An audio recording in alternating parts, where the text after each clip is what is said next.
Story 1. The Forgotten Door. It was a rainy evening and I had just moved into my new apartment. The building was old, the kind that creaked with every step, and had an unsettling smell of damp wood and mildew. My apartment was on the 7th floor, far above the hustle and bustle of the city, giving me a strange sense of isolation. As I unpacked, I noticed something odd: a door. It was small and tucked into the far corner of the living room wall. I hadn't seen it when I first toured the apartment. It looked out of place, with a faded wooden surface and an old, rusted lock. Curiosity got the better of me and I tried to open it. Locked. Frustrated, I shrugged it off and went back to unpacking. That night, as the rain lashed against the windows, I couldn't sleep. There was a faint noise, a dull thud, almost like footsteps, coming from the direction of the door. I froze. My heart pounded in my chest as I tried to convince myself it was just the sound of the old building settling in the storm. But then I heard it again. Thud, thud, closer this time. The next morning I called the landlord. When I mentioned the door, he hesitated. Door? What door? He asked, his voice tight with unease. I described it and his response chilled me to the bone. That shouldn't be there. No one's been able to open it for years. Just leave it alone. Trust me. But how could I leave it alone? That night the sounds grew louder. The footsteps weren't just faint anymore, they were heavy, deliberate, and they stopped right on the other side of the door. I swear I heard someone whisper my name. Now I'm torn. Should I try to break the lock and see what's inside? Or should I just pack up and leave this cursed apartment behind? What would you do if you were in my place? Would you open the door, or run? Let me know in the comments below. Story 2. The Man in the Window. Last night something strange happened. I had been working late, lost in the glow of my laptop, when I glanced out of my bedroom window. My apartment overlooks a narrow alleyway with an old, abandoned building directly across from me. The place has been empty for years, broken windows, cracked walls, and not a single sign of life. But as I stared into the darkness of that building, something caught my eye. In one of the windows I saw movement. A shadow shifted, then stopped. Squinting, I leaned closer to my own window, trying to see more clearly. And there he was. A man stood in the broken window across the alley. His figure was tall and motionless, but his face— I couldn't see his face. He was just standing there, staring straight at me, or at least I think he was. I froze. My mind raced with questions. Was someone squatting in the abandoned building? Was he dangerous? And why was he looking at me? I turned off my lights, hoping to make it harder for him to see into my apartment. When I looked back out the window, he was gone. Just vanished. I tried to convince myself it was my imagination. Maybe it was a trick of the light. Maybe I was overworked and tired. But then at 3 a.m. I woke up to a tapping sound on my window.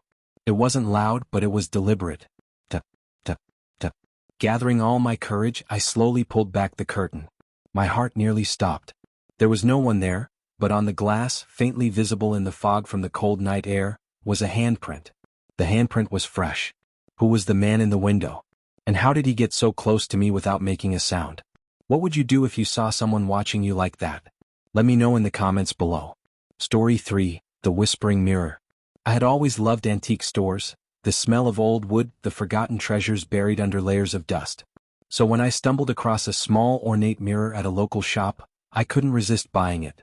It had a beautiful golden frame, carved with intricate designs that looked like twisting vines. The shopkeeper hesitated when I picked it up. "Are you sure you want this one?" she asked, her voice low and serious. "It's unusual." Unusual? I thought she was just trying to make it sound mysterious to sell it. I smiled, handed her the cash, and brought it home. At first it was perfect. It fit beautifully in my hallway right near the front door. But then, strange things started happening. One night, as I passed the mirror on my way to bed, I saw something out of the corner of my eye. A figure, standing just behind me. I spun around, my heart racing, but the hallway was empty. I laughed nervously. It had to be my imagination. Or maybe a shadow.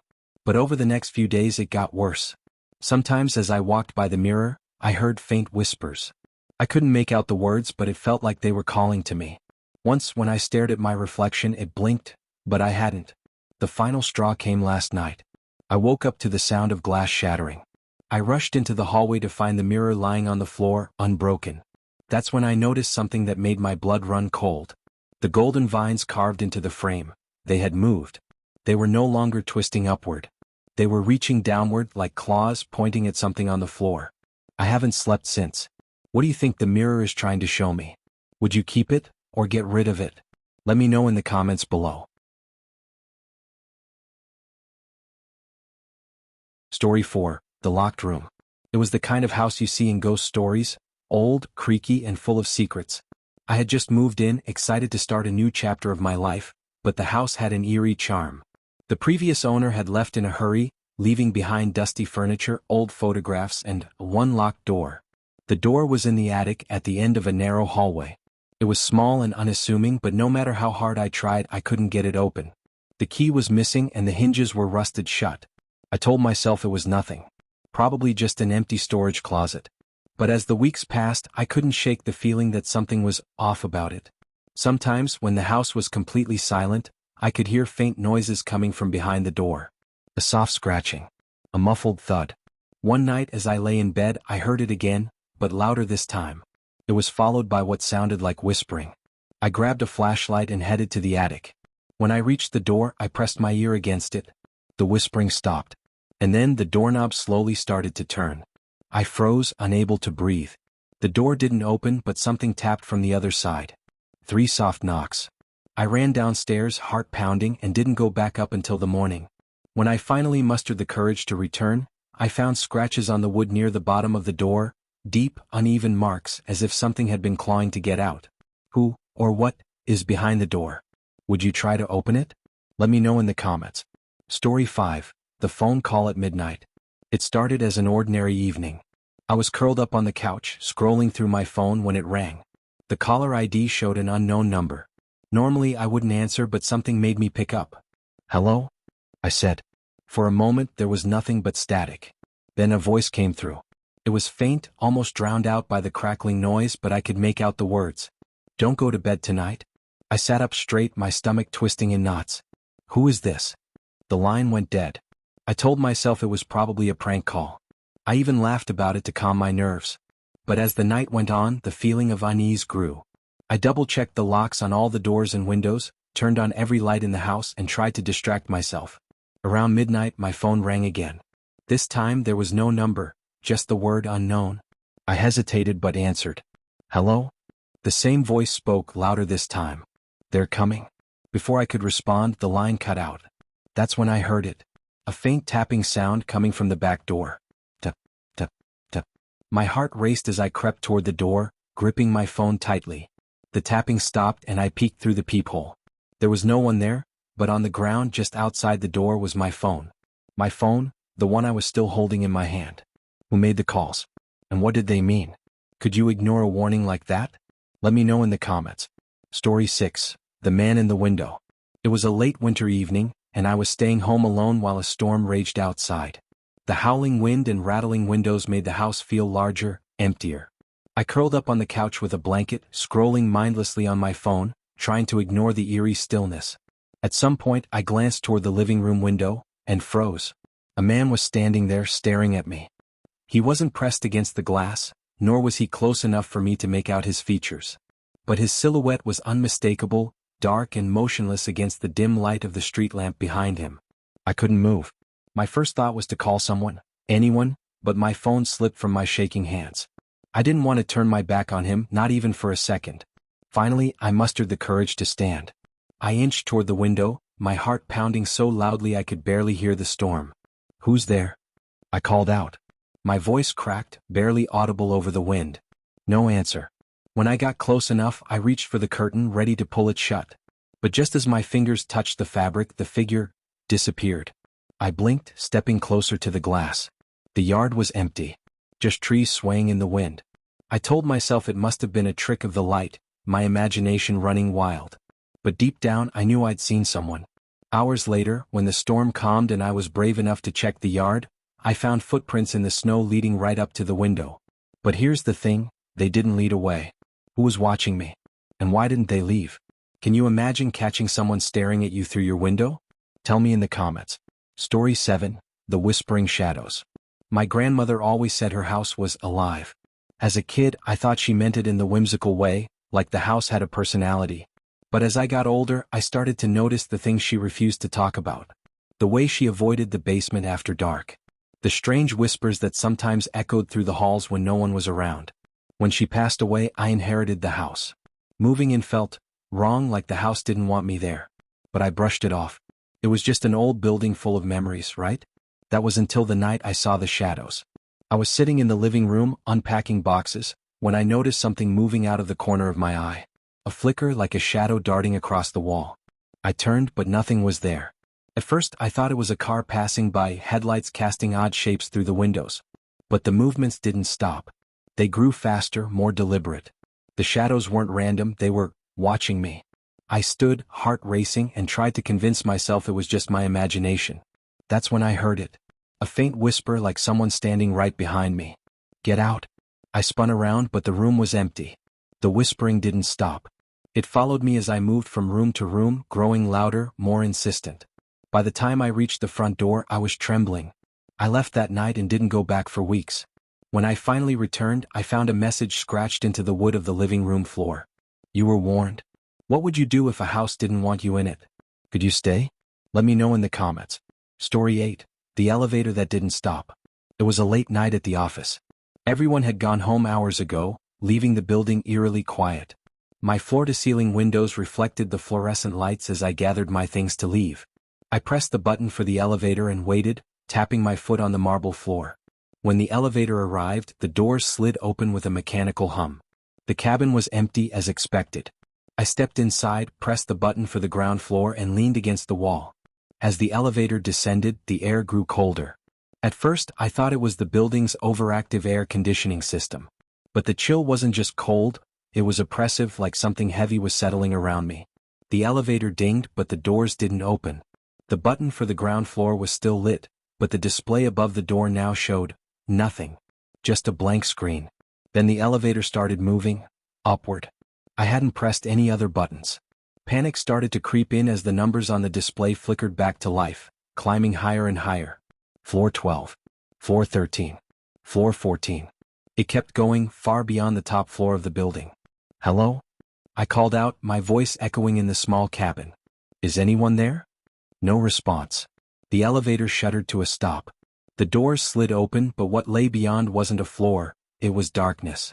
A thick, endless void that seemed to swallow the light from the cabin. I stared into it, frozen as an icy wind blew in. That's when I heard it. A faint voice somewhere in the darkness. "Step out." I stumbled back, jamming the closed door button repeatedly. The doors groaned shut, and the elevator jolted violently before plummeting downward. When the doors finally opened again, I was on the ground floor. Everything looked normal, as if nothing had happened.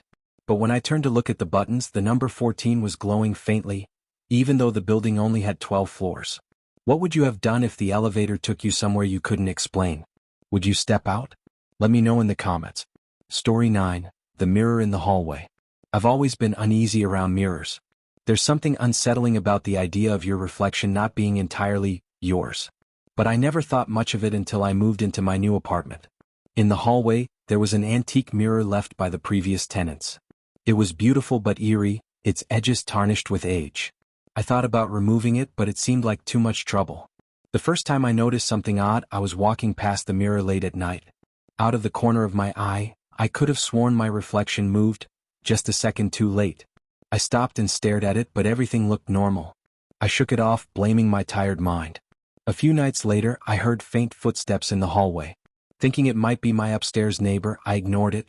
But when the sound didn't stop, I got up to investigate. As I stepped into the hallway, I froze. The footsteps weren't coming from outside, they were coming from the mirror. I approached it cautiously, heart racing. My reflection stared back at me, but something was wrong. It was smiling. I wasn't. Then it moved. My reflection leaned forward, placing its hand on the inside of the glass. I stumbled back, a scream caught in my throat. I don't know how long I stood there, staring at the mirror, but eventually the image returned to normal. I've tried to get rid of it, but every time I take it outside, I find it back in the hallway the next morning. Would you dare look into a mirror if you thought it could see more than just your reflection? Could you live with one in your home? Let me know in the comments. Should I keep going? You said. Yes. ChatGPT said. Story 10. The shadow in the corner. It started as nothing, just a trick of the light, I told myself. I'd catch glimpses of something in the corner of my living room, a faint shadow darker than the others. At first I ignored it. Shadows shift all the time, don't they? But then it didn't go away. I started noticing it at night after the lights were off. That same corner of the room, always darker, always heavier. It felt like someone was there, standing silently, watching. One night I couldn't take it anymore. I turned every light in the house on, grabbed a flashlight and stared into the corner. There was nothing there. Just empty space. I felt ridiculous for being scared. I laughed it off and went to bed. That's when it got worse. At exactly 3:14 a.m., I woke up to the sound of something moving. It wasn't loud, but it was unmistakable, the sound of fabric shifting like someone brushing past the curtains. I sat up in bed, my heart racing, and grabbed my phone to shine some light into the room. Nothing. But when I turned back to the corner, it was there. A figure, tall and impossibly thin, its body made entirely of shadow. It didn't move, didn't make a sound, but I could feel its gaze on me like needles pricking my skin. I couldn't breathe. My hand hovered over my phone, too scared to look away. Then, slowly, it raised an arm and pointed directly at me. The lights flickered, and when they came back, the shadow was gone. But the feeling of being watched hasn't left. I still feel it sometimes late at night in that same corner. What would you do if something dark and silent lived in your home? Could you face it or would you run? Let me know in the comments. Story 11, The Crying Baby. I moved into my apartment for the peace and quiet. The ad said it was in a quiet building, and for the first week it was exactly that. But on the 8th night, I woke up to the sound of a baby crying. It was faint at first, muffled through the walls, but it grew louder and louder until it sounded like it was right outside my door. I checked the time. 2:37 a.m. Grumbling, I dragged myself out of bed and opened the door, expecting to find a distressed neighbor. But the hallway was empty. Hello? I called, my voice echoing in the silence. The crying stopped. I stood there for a moment, confused, before shutting the door and going back to bed. The next night it happened again. This time the crying started earlier, around 1 a.m. It sounded closer, more urgent. I couldn't ignore it. I grabbed a flashlight and opened the door. Still no one was there. This continued every night for a week. The crying grew louder, more desperate, as if the baby was in pain. One night I stayed up, determined to catch whoever was playing this cruel trick. At 12:55 a.m. the crying started. I stood by the door waiting. As it grew louder, I opened the door a crack. The sound was deafening now, echoing through the hallway. But there was no baby. What I saw instead sent shivers down my spine. At the end of the hallway there was a small bundle, wrapped in a blanket. It was motionless, but the crying was coming from it. As I stepped closer, the crying stopped. The blanket moved. Slowly, something emerged, a hand, pale and skeletal, grasping at the edge of the fabric. I ran. What would you do if you heard a crying baby where none should be? Would you investigate or would you stay behind your locked door? Let me know in the comments. Story 12, The Forgotten Door. It was an old house, far too big for one person. But I needed the space to work and the rent was unbelievably cheap. I should have wondered why. On my second night there, I noticed something odd. There was a door in the basement I hadn't seen before. A small wooden door tucked away in the farthest corner, almost hidden behind old shelves. It was strange because I'd gone through the basement on my first day, clearing out old junk, and I was certain that door wasn't there. At first, I told myself I must have overlooked it. But the curiosity ate at me. The door had no handle, just a keyhole, and it felt ice cold when I touched it. I didn't have a key, so I left it alone. That night I dreamed about the door. In my dream I was standing in the basement, staring at it. I could hear whispers coming from the other side, soft and unintelligible, but growing louder and more insistent. When I woke up, my bedroom door was open. The next day I decided to investigate. I bought a flashlight and returned to the basement. The door looked older than I remembered and the wood seemed damp, like it was sweating. I knelt down to peer into the keyhole. At first I couldn't see anything. Then I saw movement. A pale eye staring back at me. I stumbled back, heart racing. When I looked again, the eye was gone. That night, I locked my bedroom door and shoved a chair under the handle.